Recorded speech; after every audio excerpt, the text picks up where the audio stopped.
नमस्कार। विचारालय में मैं संजय कुमार निषाद एक बार फिर से आप सबका हार्दिक अभिनंदन करता हूं। अगर यह पूछा जाए कि इतिहास सच्चा होता है या झूठा या और कुछ, एवं इससे हमें क्या फायदा होता है, मतलब इतिहास पढ़ने से, इतिहास का अध्ययन करने से हमें कुछ लाभ भी मिलता है या यूं ही पढ़ते चले आ रहे हैं। आज हम इसी विषय पर विचार करेंगे, लेकिन विचार करने से पहले आप लोगों से मेरा एक अनुरोध है कि मेरे चैनल को सब्सक्राइब अवश्य कर लें, साथ ही वीडियो को लाइक एवं शेयर करना नहीं भूलें। तो आते हैं हम उस प्रश्न पर, इतिहास सच्चा होता है या झूठा। उसके पहले हम जानते हैं कि पुराने समय में भी राजा महाराजाओं के पास या उनके दरबार में कई ऐसे लोग होते थे जो सिर्फ और सिर्फ उनका गुणगान करने के लिए रहते थे, जिसे भाट या चारण नाम दिया जाता था। दरबारी कवि भी होते थे। उस समय यह ज्यादा प्रचलन में था और इस उद्देश्य से लोगों को रखे जाते थे कि वे लोग सिर्फ और सिर्फ राजा या महाराजा जिनके शरण में वे रहते थे, जो उनके संरक्षक होते थे, उनकी सिर्फ खूबियां ही लोगों के सामने पेश करें, यानी कि बड़ाई करें। और यह सिलसिला कभी खत्म नहीं हुआ। इसके रूप बदलते गए।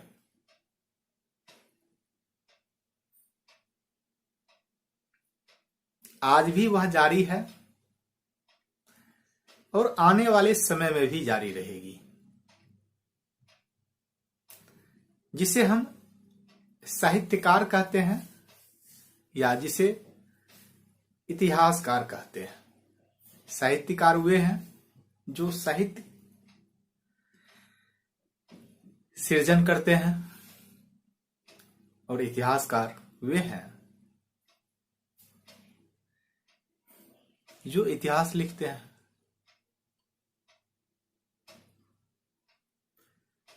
लेकिन क्या ये लोग सही जानकारी खुद प्राप्त कर पाते हैं, जो दूसरे के सामने पुस्तकों के माध्यम से वे रखते हैं?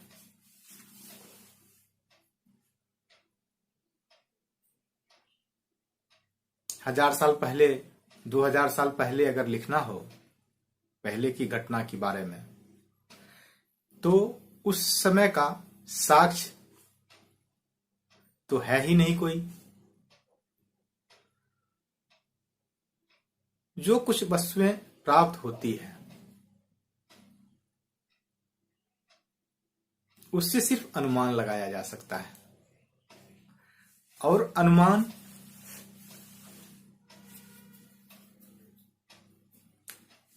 व्यक्ति का, किसी भी व्यक्ति का व्यक्तिगत होता है। कहीं न कहीं उस अनुमान में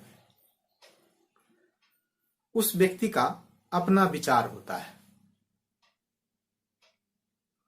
अपना पक्ष होता है। इसीलिए चाहे वह पौराणिक घटना हो, राजनीतिक घटना हो या ऐतिहासिक घटना हो,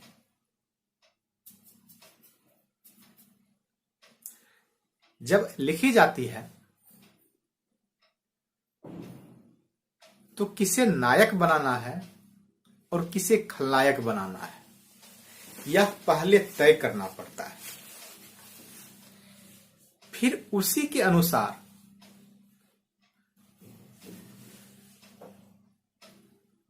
उस पक्ष या उस सोच को जो बल देता है, उस घटना को उसमें शामिल किया जाता है।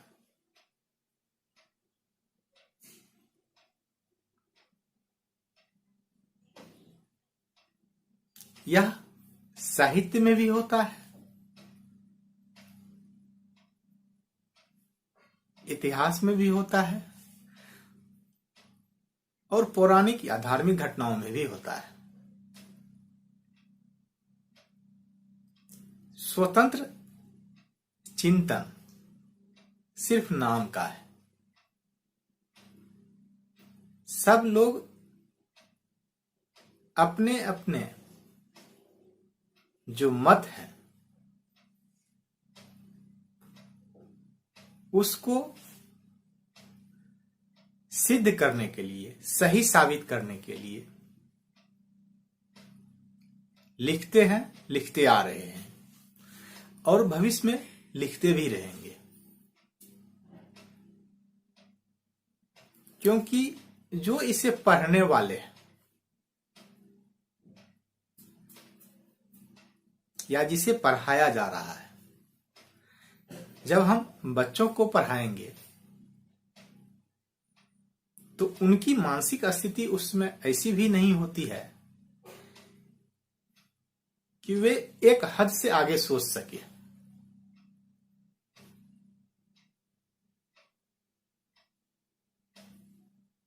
हम उसे जिस तरह बनाना चाहते हैं बना देते हैं।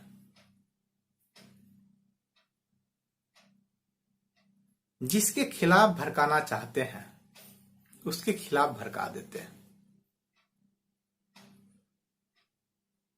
हालांकि आज के वीडियो का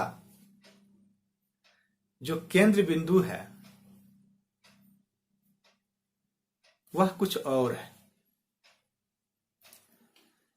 मेरे कहने का आशय है कि इतिहास में जो पढ़ाया जा रहा है, जो बताया जा रहा है और आम जनमानस में जो बताया गया है, बताया जा रहा है, खास करके अंग्रेजी शासन के खिलाफ जो लिखा गया है,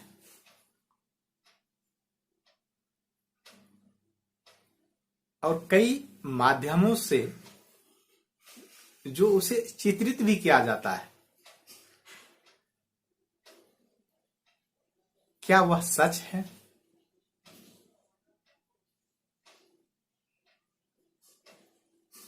यह कई बार और वरिष्ठ लोगों से भी सुनते आ रहे हैं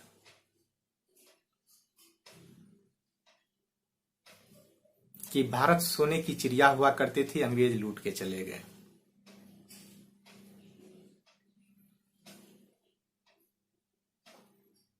और जैसे जैसे समय बढ़ता जा रहा है वैसे वैसे इस बात को लोग सही साबित करते आ रहे हैं। सारे के सारे लोग एकजुटता के साथ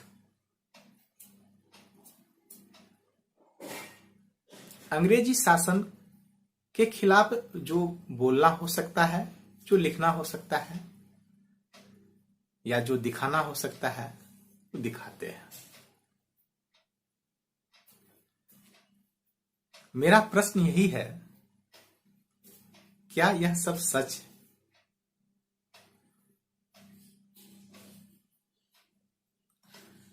क्या हम वाकई में सच को उजागर करने की ओर अग्रसर कभी रहे हैं या चाहते भी हैं?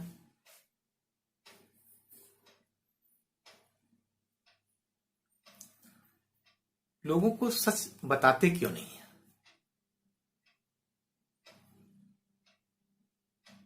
इसके पीछे भी यही कारण है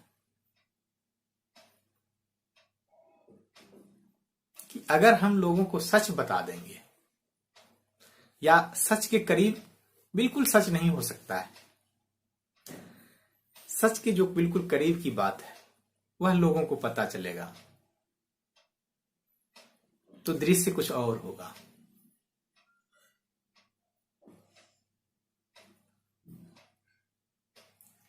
जो यह मानसिकता है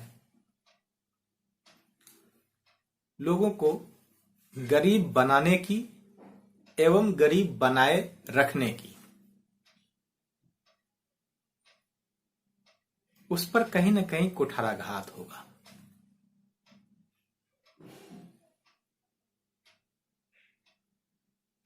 मैं बार बार कहता हूं, जिसे मध्यम वर्ग कहते हैं, असल में वह मानसिक गुलामी में जी रहा है और ये सारे साधन मानसिक गुलाम बनाने की प्रक्रिया होती है।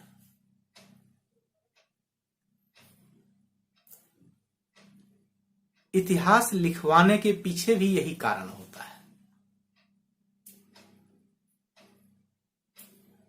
गरीब लोग पढ़ते तो है नहीं, उसे मतलब नहीं है किसी से किसका शासन है, किसका था, किसका आगे क्या होगा।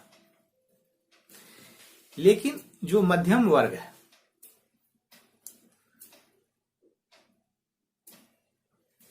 उसे मतलब है, अगर वह मानसिक रूप से स्वतंत्र हो जाए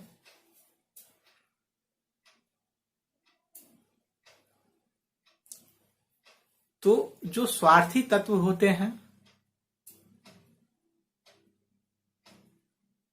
जो समाज के, देश प्रदेश के विकास में बाधक बने रहते हैं, उसका सर्वनाश हो जाएगा।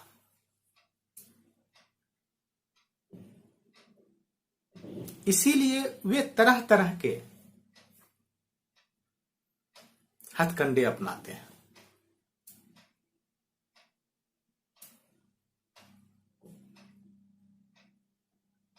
जो अंग्रेजी शासन के विरुद्ध आज भी बोलते हैं, या जो यह साबित करते हैं कि उनका शासन बुरा था,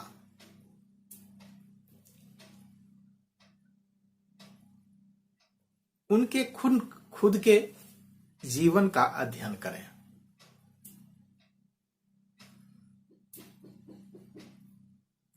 क्या उनके बच्चे इंग्लिश मीडियम स्कूल में नहीं पढ़ते हैं?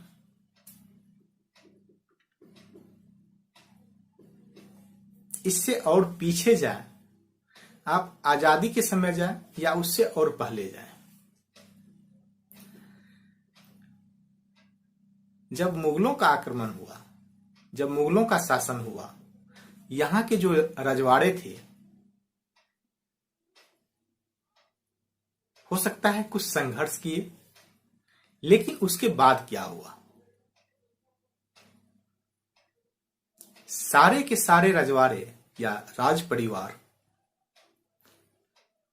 कहने को तो वे देश की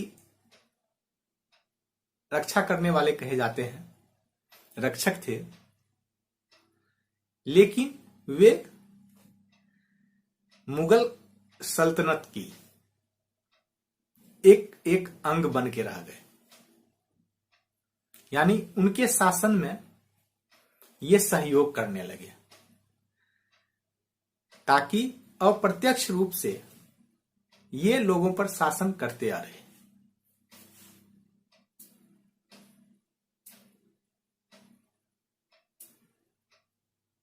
उसके बाद देखें, कोई ऐसा रजवाड़ा नहीं था। जो इतिहास दिखाया जा रहा है, ये किया जा रहा है, एक आध संघर्ष किए, टूट गए, कुछ में स्वाभिमान था, लड़े, मारे गए। बाकी लोग क्या किए? बाकी लोग सभी उसके अधीनता स्वीकार कर लिए। हिस्सा हो गए, कोई सेनापति बन गए, कोई जमींदार बन गए। और ठीक यही परिस्थिति जब अंग्रेजी शासन हुआ उसमें बनी। जो पहले राजा महाराजा हुआ करते थे,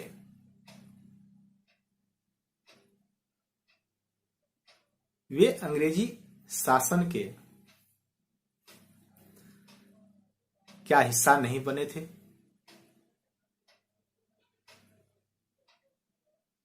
क्या उनसे पेंशन नहीं लेते थे? क्या नहीं करते थे?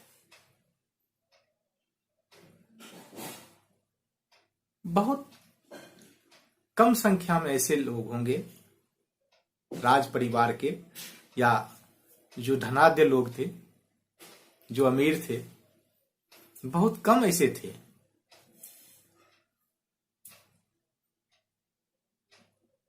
जो आजादी चाहते थे, जो आंदोलन करना चाहते थे। वे सारे सुखों का उपभोग कर रहे थे अंग्रेजी शासन काल में, अंग्रेजों के शासन में। चाहे शासन व्यवस्था जैसा भी बना, उसमें वे लोग अपनी भागीदारी सुनिश्चित करने के लिए जो करना पड़े वो सब किए। उनमें से अधिकांश लोग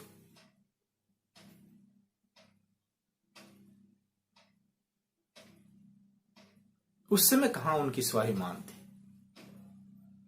तब तो चुपचाप सब सुख का उपयोग करते रहे।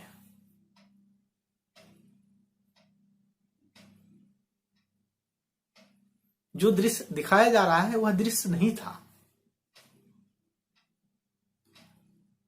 सिविल सर्विसेज में उस समय कौन जाते थे?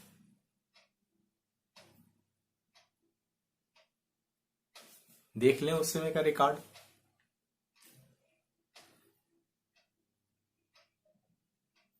चलिए, यह पुरानी बात हो गई। हो सकता है इसमें साक्ष्य जुटाने में समय लगे और यह सही कथन लगता भी नहीं होगा लोगों को, क्योंकि एक बार मैं सोशल मीडिया पर भी इस पर चर्चा कर चुका हूं, यानी फेसबुक पर। इसमें एक बहुत वरिष्ठ मित्र, उनका विचार कुछ और था, लेकिन जब मैंने अपना पक्ष रखा तो दबे स्वर में सहमति तो थी उनकी।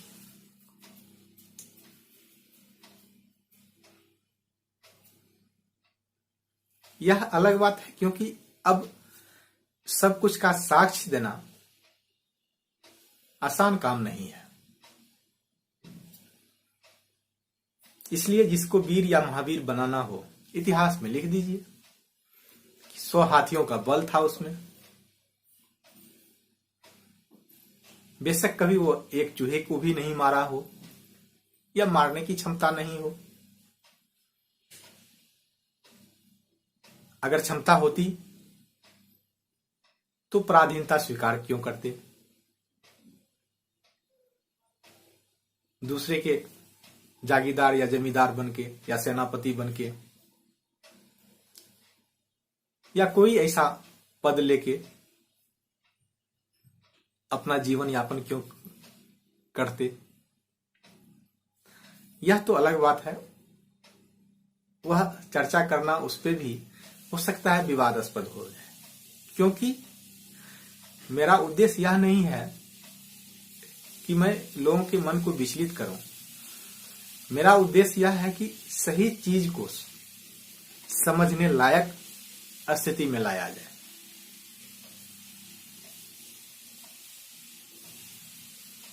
ताकि एक जमीन तैयार हो जिसमें विशाल पेड़ की परिकल्पना की जा सके।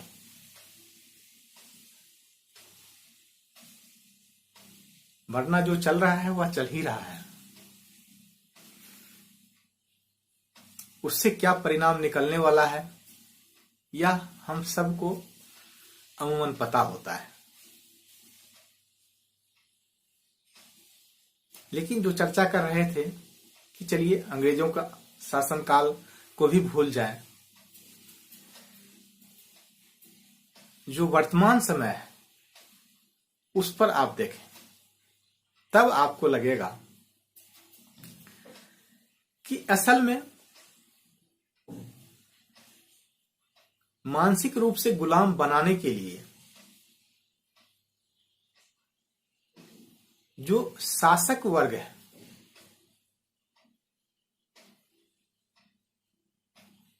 या जो प्रगति के बाधक है वे क्या करते हैं।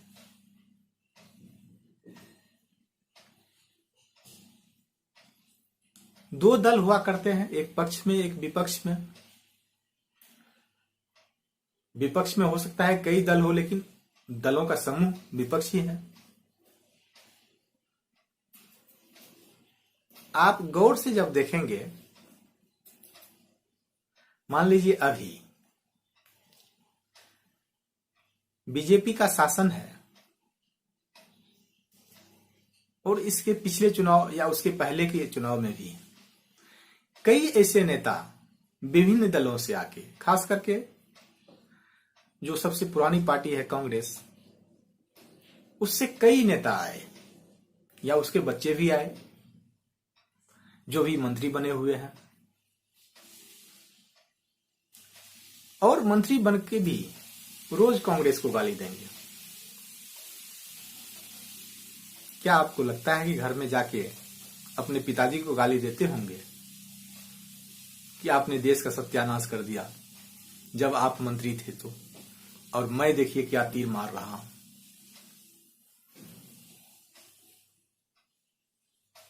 कई ऐसे नेता हैं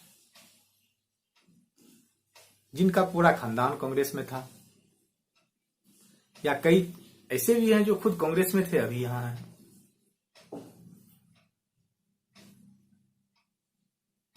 और हजार कमियां कांग्रेस में निकाल देंगे। फिर हो सकता है कल अगर परिवर्तन का कभी भी समय कहीं भी हो सकता है, जैसे ही परिवर्तन का समय होता है इधर से निकल के इधर आ जाते हैं। लोगों को लगता है यह सामान्य घटना है। हाँ, यह घटना उनके लिए सामान्य है, लेकिन लोगों के लिए जिसे मध्यम वर्ग कहते हैं उसे मानसिक गुलाम बनाने के लिए यह पर्याप्त होता है। वह देखा जाता है कि यह गुलाम कैसे बनेगा।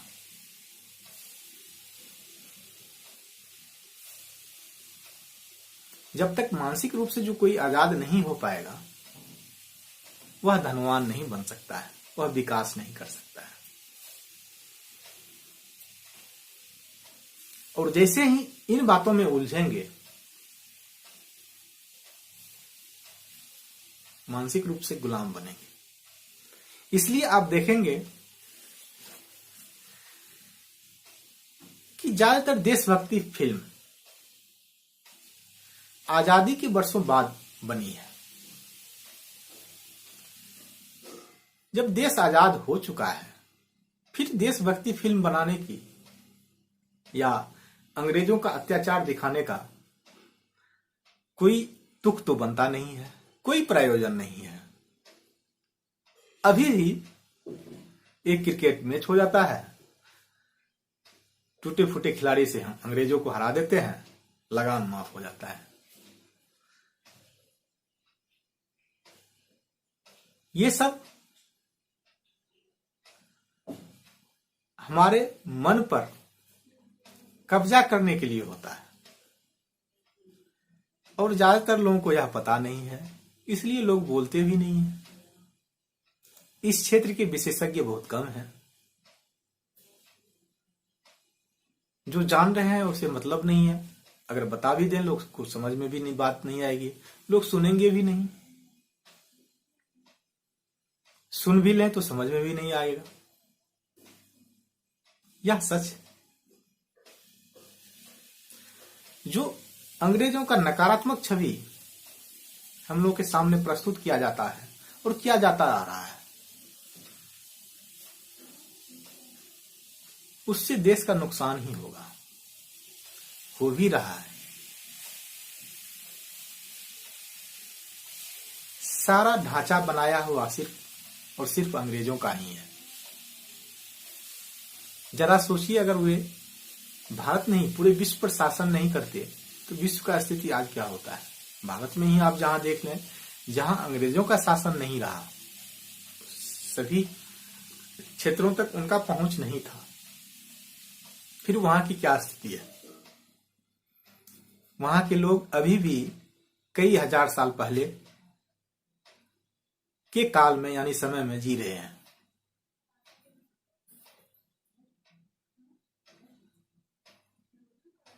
वे लोग देश की मुख्य धारा में अभी तक जुड़ नहीं पाए।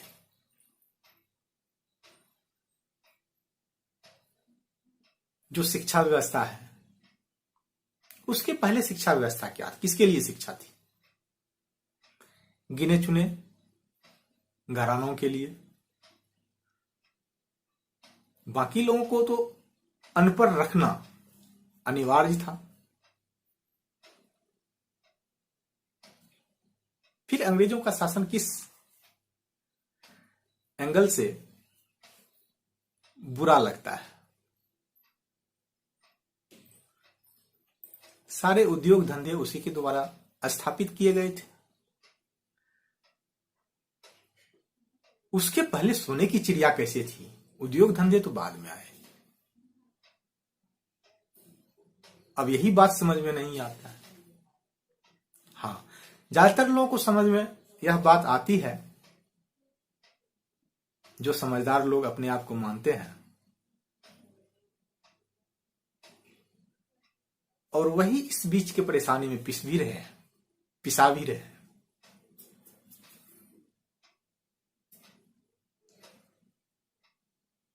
जब भी कुछ परेशानी महसूस हो या लोग यह सोच सके कि हम विकास की ओर अग्रसर होंगे, बढ़ेंगे, तो कोई न कोई ऐसा शिगुफा छोड़ दिया जाए।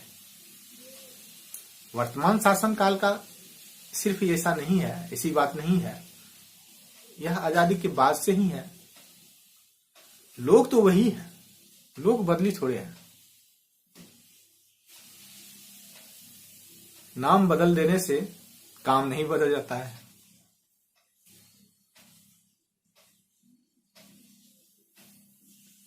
सरकार कोई भी हो,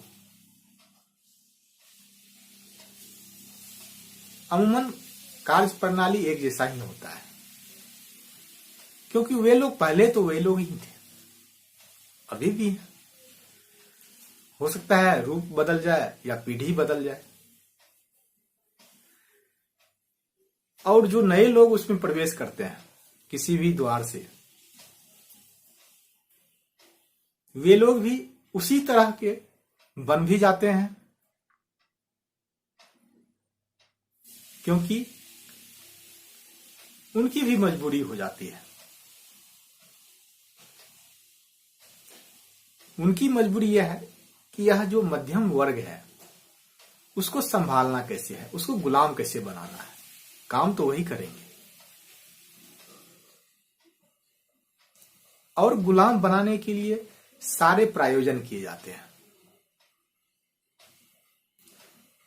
और बन भी जाते हैं ये लोग।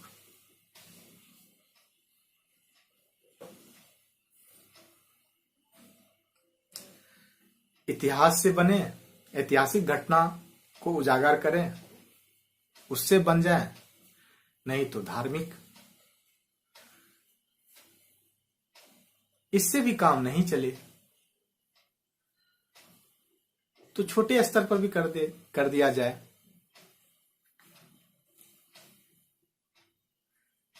जिसे हम जाति या उपजाति कहते हैं, उस पर भी विवाद खड़ा करके लोगों को मानसिक रूप से गुलाम बनाया जा सकता है। हम में से ज्यादातर लोगों को यह पता नहीं होगा कि अंग्रेजों के समय एक दो जातियां जो शूद्र थी लेकिन आर्थिक रूप से वे मजबूत थे और अपने आप को घोषित कर दिए कि वे शूद्र नहीं हैं, वे सवर्ण हैं।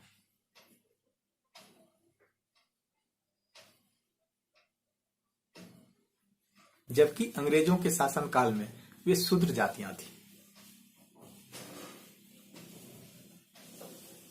ये सब मैं ये नहीं कह रहा हूं कि उनका ये जो भी क्रियाकलाप था वह गलत था। अपने आप को स्थापित करने के लिए हो सकता है करें, अच्छी बात है, उसे प्रोत्साहित करना चाहिए था और लोगों को पता भी होना था। लेकिन ज्यादातर लोगों को अब तो पता भी नहीं है कि ऐसा भी हो सकता है। और धीरे धीरे इतिहास इस तरह से फिर रचा गया, लिखा गया कि अब लोगों को पता चलेगा भी नहीं कि वाकई में यह जातियां तो शूद्र थी, अब ये सवर्ण है।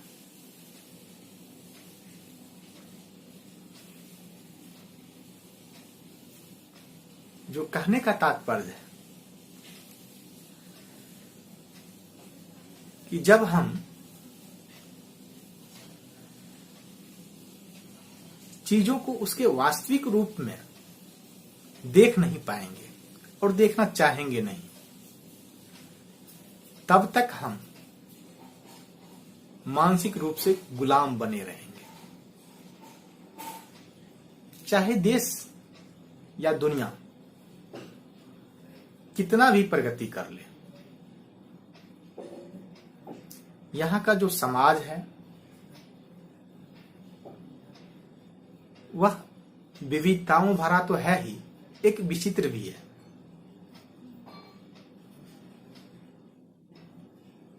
इसके सबल पक्ष भी हैं, यानी मजबूत पक्ष भी हैं, यानी इसके लाभ भी हैं और हानि भी है। लाभ किसके लिए है? जो शासक वर्ग है उसके लिए लाभ है। वे आसानी से जो चाहते हैं वह करने में सक्षम हो पाते हैं।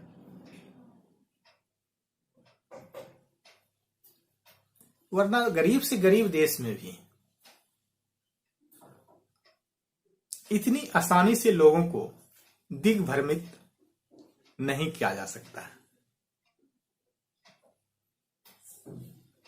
वे लोग बहुत कुछ समझ रहे हैं, बहुत कुछ समझ चुके हैं।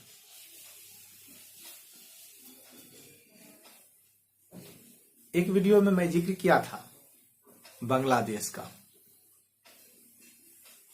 कई मामलों में हमसे आगे है।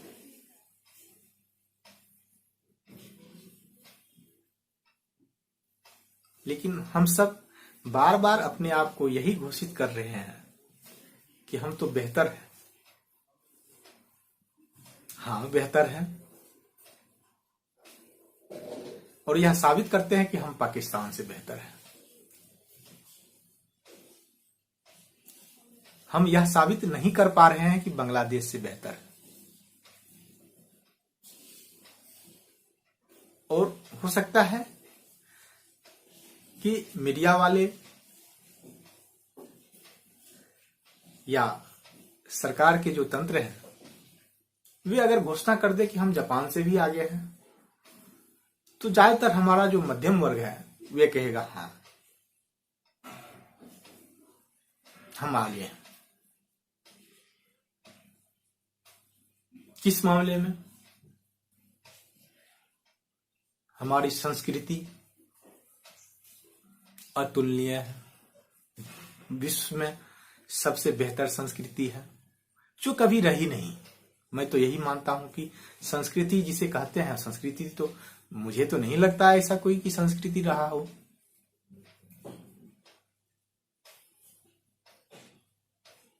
वह एक अनुमान लगाते हैं और अनुमानित संस्कृति में हम बेहतर हो सकते हैं। वास्तविकता तो कुछ और है।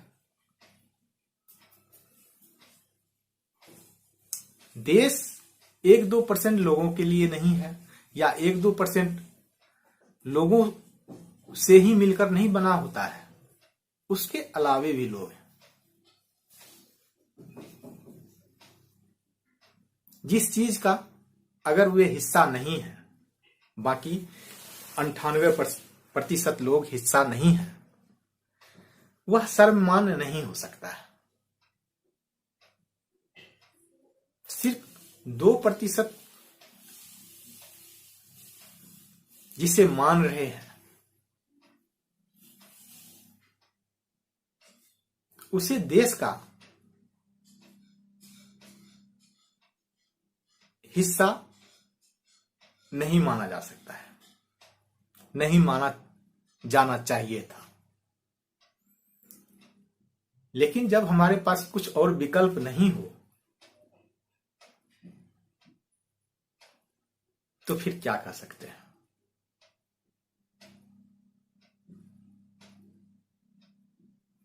यह दुर्भाग्य है यहां, जो जितने ज्ञानी हैं,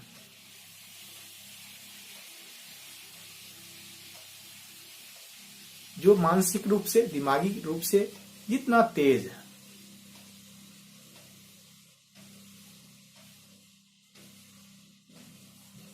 उनको गुलाम बनाना मानसिक रूप से बेहद आसान है।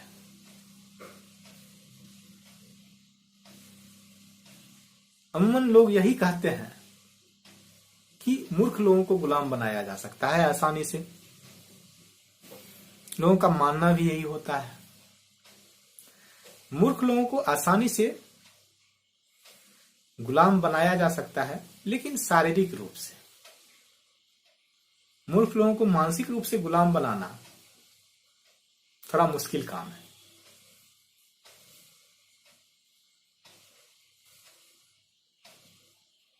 लेकिन मानसिक रूप से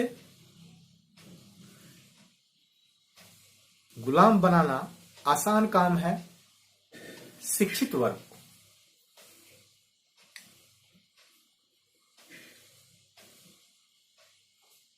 और इस बात को जो शासक वर्ग है भली भांति जान रहे हैं, और शासक वर्ग के साथ साथ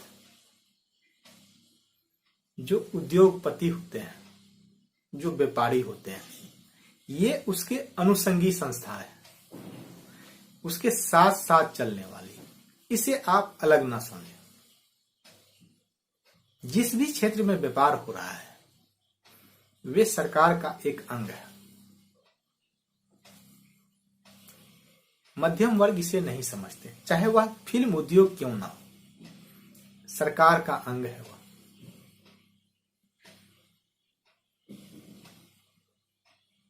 वे समय के साथ साथ सरकार की जो मानसिकता होती है उसको भुनाते हैं, उसको बेचते हैं। समय समय पर उसी तरह की फिल्म तैयार किया जाता है। हालांकि यह सूक्ष्म रूप होता है इसका। आसानी से समझने में यह बात थोड़ी अटपटी लगेगी, लेकिन इसका है गठजोड़ होता है कि यह मौका है, मतलब उनके लिए यह मौका होता है, इसको भुना लें।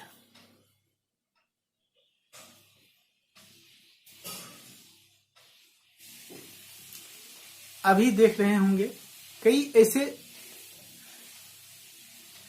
ऐतिहासिक चरित्रों पर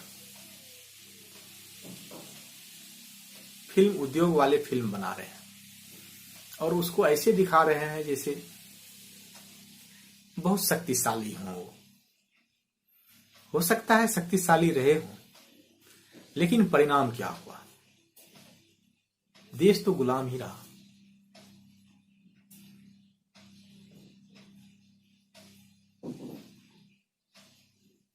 लेकिन उनसे उसको मतलब नहीं, उसको मतलब है कि उस चरित्र से उसे लाभ कमाना है, उस चरित्र को स्थापित करना है, ताकि उसके नाम पर लोगों को बरगलाया जा सके।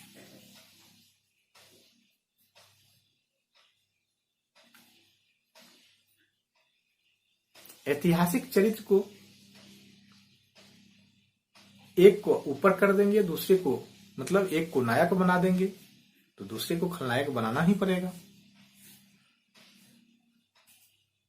हो सकता है जिसे खलनायक बनाया जा रहा है असल में वह नायक की तरह ही व्यवहार करता हो, यह भी संभव है।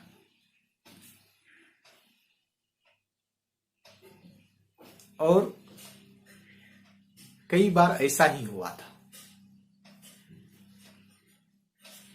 लेकिन समय समय पर जो ऐतिहासिक घटनाओं के साथ तोड़ मरोड़ किया जाता है वह इसीलिए किया जाता है।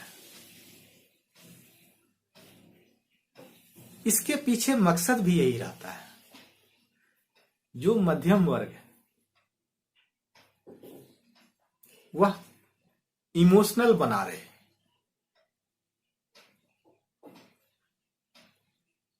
भावनात्मक रूप से कमजोर रहे, वह उनके फैसले व्यवहारिक ना हो, भावनात्मक रूप से हो। और जिस परिवार, समाज या प्रदेश में इस तरह के फैसले लिए जाएंगे वहां के लोग अमीर नहीं हो सकते, कभी सुखी नहीं हो सकते। वहां का समाज एक समर्थ समाज नहीं हो सकता। और इसका उदाहरण आप देख सकते हैं, जो गरीब प्रदेश है, महानगरों से उधर जाने वाली जो रेलगाड़ियां होती है वह खचाखच भरी होती है। इमोशनल रूप से कमजोर हैं वे लोग, इसीलिए गरीब प्रदेश। 6 महीना कमा के जो इकट्ठा करते हैं वो एक छोटी सी फंक्शन है घर में, वहां जाने के लिए सारा खर्च कर रहे हैं। यह इमोशन है। इसे स्थापित करने के लिए बड़े से बड़े बिजनेसमैन बैठे हुए हैं। यह एक बंधन है, इसे तोड़ना आसान काम नहीं है। और जब तक इसे तोड़ा नहीं जाएगा तब तक वह गरीब प्रदेश ही बना रहेगा, चाहे शासन किसी का हो। मैं बार बार इस बात का जिक्र करता हूं, कोई भी सरकार गलत नहीं करती है।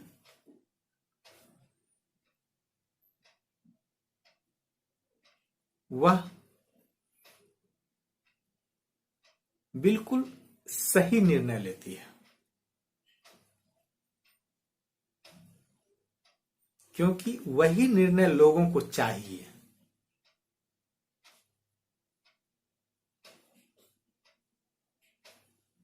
अगर वह लोगों के हित के लिए काम करना शुरू कर देगी, लोगों को अच्छा नहीं लगेगा, क्योंकि लोग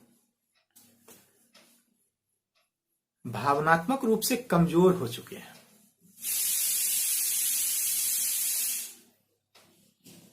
गरीब या मध्यम वर्ग परिवार जिसे कहते हैं, यह भावनात्मक रूप से बहुत कमजोर है।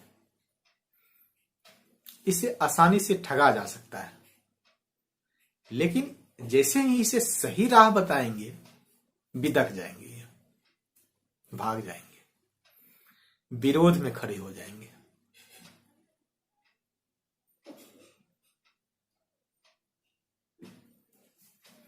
फिर सरकार के लिए यह एक मुश्किल काम होगा।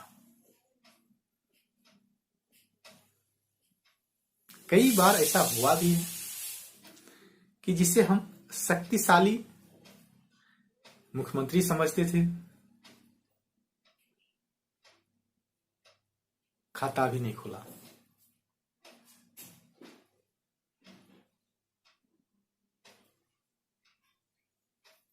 इमोशनल रूप से जो कमजोर लोग हैं,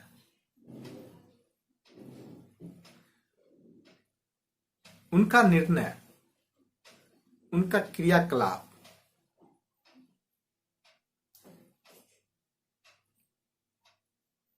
अंदाजा नहीं लगाया जा सकता है, वे क्या करेंगे। इसलिए सरकार का सारा निर्णय सही है, खास करके उस सरकार का जो अपने आप को बचाने में सक्षम है। लोग जब चाहते ही नहीं है हम अपने आप को समर्थ बनाएं, सबल बनाएं, तो सरकार के जो अंग हैं या सरकार में जो बैठे हुए हैं, उनके पास तो सारी सुविधाएं हैं ही, फिर वे क्यों परेशान होंगे।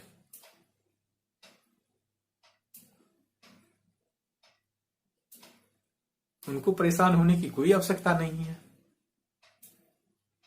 और इस बात को मैं दावे के साथ इसलिए भी कह रहा हूं कि पिछले कई महीने से मैं बता रहा हूं, और कितने लोग आते हैं, कितने लोग सुनते हैं, यह तो दिख भी रहा है।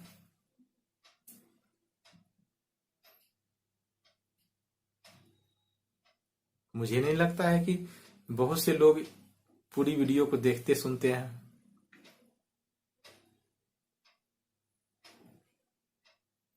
यह अलग बात है कि फिर भी मैं लगा हुआ हूं।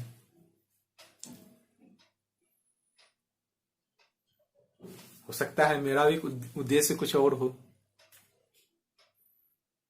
या मुझे बताने में मजा आ रहा है, मुझे बताने में मजा आ रहा है, इसीलिए मैं लगा हुआ हूं। नहीं तो इस तरह की सिचुएशन में जुटा रह पाना मुश्किल नहीं, असंभव काम है। लेकिन मुझे लगता है कि इस समय को मैं भी अपना समय दूं,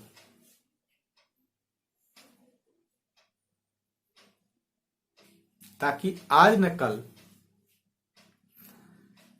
मैं कह सकूं कि मैं अपना समय बर्बाद नहीं किया,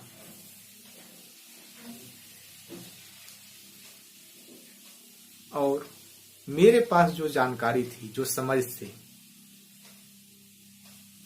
उसका मैं सदुपयोग किया। मुझे कभी आत्मग्लानि नहीं हो, इसीलिए मैं जुटा हुआ। बाकी लोगों की क्या प्रतिक्रिया होती है,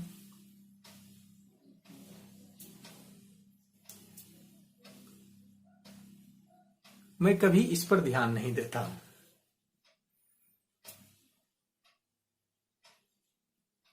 अगर उस पर मैं ध्यान दूंगा तो फिर मैं लोगों जैसा ही बन जाऊंगा।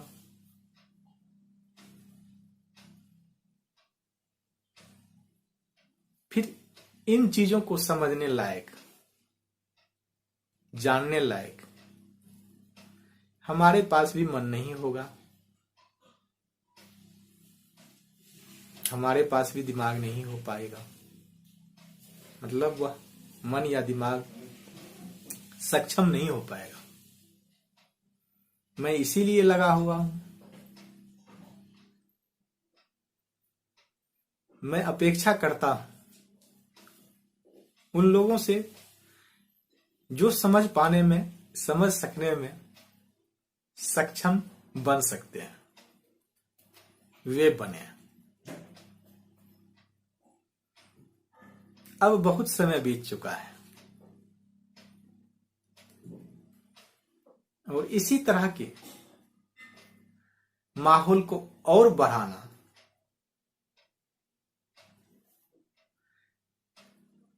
जिसमें मानसिक गुलामी का दौर चलता रहे, इसे अच्छा नहीं माना जा सकता है। इसे रोकने में हम सब अपना अपना सहयोग दें। इसी अपील के साथ